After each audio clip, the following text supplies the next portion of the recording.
I would hear from guys like Hamza, Harmozy, or even Andrew Tate saying that ego is preventing you from making progress in your life, from achieving your goals. Like if you have too high of an ego, it might be preventing you from growing your business, from getting girl, growing a family, literally anything. Ego is preventing your success. I would think to myself, yeah, real shit, real talk. Because honestly, I just agreed with anything they said. Interestingly enough, there is even a book called Ego is the Enemy, completely dedicated to this topic. Obviously, it's an important thing.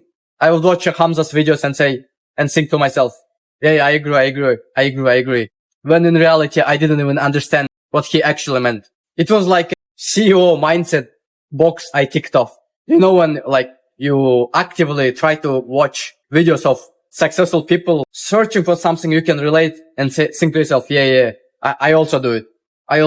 But turns out my ego was still inflated and preventing me from growing. If I'm being honest, I think the more stupid a person is, the more incompetent he is, the more his ego is inflated.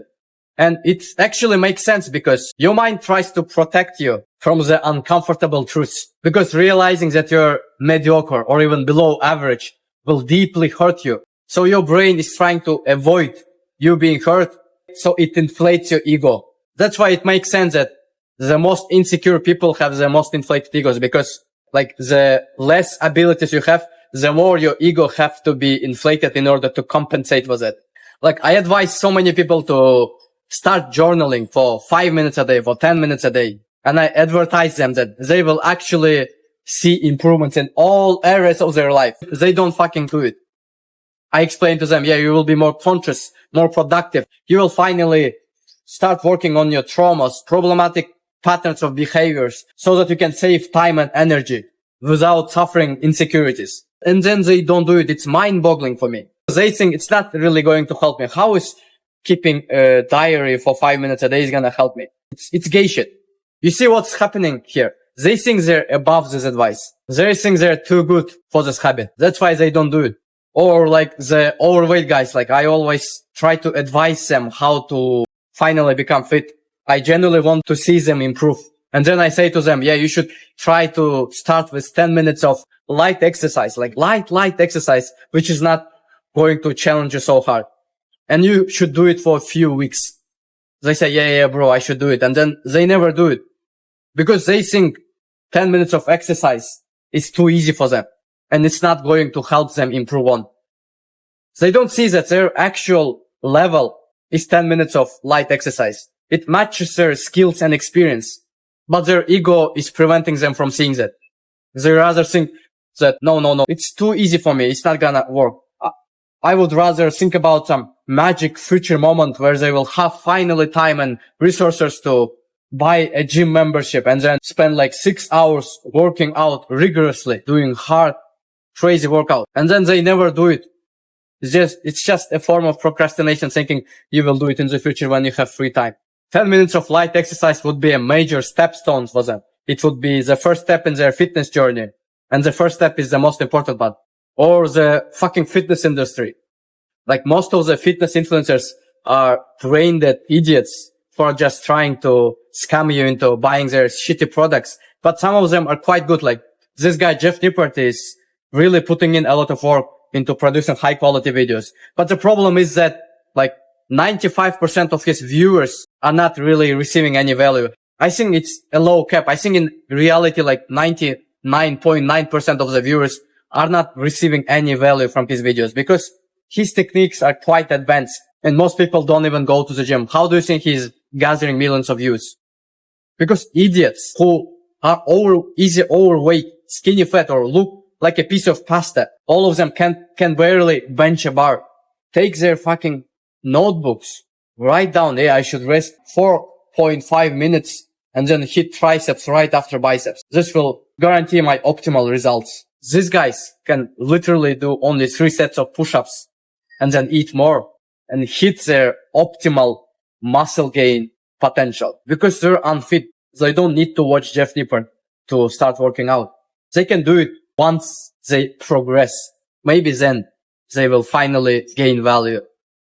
If they were more conscious and rational, they would see that what you're doing is plain stupid. Like it's just idiotic. But their ego is picturing another story. It's preventing them from seeing the reality. Okay, the things I talked about were quite simple. I knew it for a long time. But what's interesting that 2 weeks ago, I had this realization that there is a more nuanced way you can fall into the trap of ego. It happened to me. Like when I started this YouTube channel, I was thinking to myself, yeah, Hamza does it. I can talk about these things. I'm gonna become a successful YouTuber because I have an edge over my competitors. There's 3 things that are making me like stand out. The first is I'm quite good looking. It will make people more likely to keep watching my content. Second is I'm quite smart. Like I dominated everyone in my school. My grades are always better than that of my peers. And the third reason is that I have a passion for this. Like I remember how I was learning the study techniques like Pomodoro in high school, even before watching YouTube. And then I would test this technique out, see the benefits. And then I would actively push this advice onto my friends like a maniac because I also wanted to see them grow. I thought these things will keep me stand out from the competition. Then when I actually started to record videos on my YouTube channel, I was fucking humble. Like I press the record button and I feel so awkward talking to the camera. My speech is inaudible. I can't even formulate simple ideas. That's how bad I am. I was humbled. Now I see that I was overconfident, lazy. I was an average speaker, but my ego inflated me to think that I'm somehow gonna succeed. Hey, you might think that, but having low confidence will make you more likely to quit. Hey, it is true, but having artificial confidence is not gonna help either because sooner or later you will hit the reality. And it's better to hit earlier so that you have more time to improve on your skills. Because I have subscription like count and I can just lie to myself. Yeah, I'm gonna succeed when I see that I have fucking 40 subscribers. I think in fact, having low confidence, low ego is gonna give you more drive to improve on. It will give you strength to push harder because we all want to beat our competition. Like it's always seen with elite UFC fighters or boxers. Like they train until their body can't move. They push beyond their limits when they're young and didn't achieve anything. When they're not making money and are not recognized by anyone.